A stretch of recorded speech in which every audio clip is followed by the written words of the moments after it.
Hey guys, Trevor Boone from Emerald City Guitars, and today I have Nick Ward, one of my dear friends. What's going on, man? Up? So I met Nick when he played in a group called Hey Marseilles, major legendary Seattle band.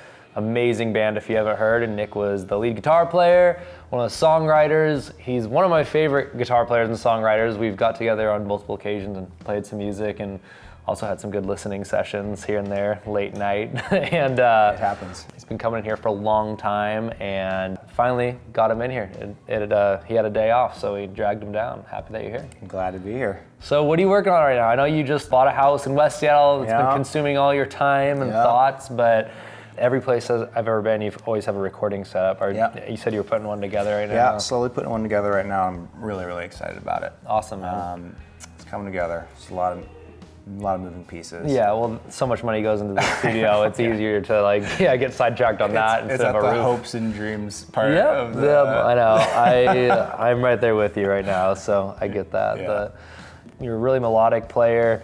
Your songwriting is amazing. Who are you listening to, guitar or songwriting? Oh man, I mean, for guitar specifically, I started out just listening to a lot of that sort of late 90s sort of all proto-indie stuff, Dinosaur Jr., listened to a lot of Neutral Milk Hotel, a lot of Pavement, stuff in that sort of genre. And then as sort of the indie thing kind of blew up, I was did it with a DJ section at University of Washington. Yeah. So as a lot of the bands like Arcade Fire and Beirut and all these bands are kind of springing up, I was, listening to that stuff and going out there and interviewing them. So I think that's how I got my feet wet. And awesome, sort of that I didn't know that. Genre. Yeah, but I mean, I grew up listening to everything. Surprisingly, my family didn't listen to music. Really? Really. Forbidden or just not? My mom was French and she only listened to, she had 2 CDs and it was Elvis and the Beatles. Awesome. It was the only 2 records. So any music that I had to listen to, I had to go find it. Cool. So I never had music kind of direction or right. So it meant I was in record shops trying to find stuff, and since I had such a loose idea of anything music history related, I was just picking out records because they looked cool. Wow, that is so awesome. I'm just well, I like this one or I don't like this one. And kind of stitching together sort of a fabric of influences from all over the place. Yeah, man. So were you always a guitar player? Did you start? No, not at all. I mean, I didn't pick up the guitar probably till I was 18, 19. Wow. Were you playing any other I'm instruments? Still not a guitar player, actually. Oh, come on now. I really found a home where I feel I do best at is in the studio and do more of on the songwriting arrangement sort of front. And I got put in the position of a guitar player, but really I think what I contributed a lot to at least Hey Marseilles' project was a lot more of the arrangements. Yeah. I was really blessed to be with much more talented musicians than I was, who could play strings and horns, classically trained. Yeah, it was a big band. It was so fun and beautiful to start putting all those pieces together in a way. I mean, that's one of my favorite things, playing with you or listening to you is, and if you're watching this, think you're gonna hear blues licks, turn it off now, go to a different channel.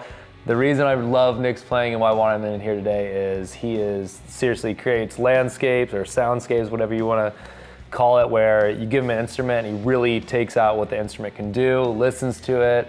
I love how intentional even your pedal board was. I mean, you'd bring in a pedal and I'd see you just the tiniest little movements figuring out exactly what it was, and obviously you strive in studio settings. It's just really refreshing.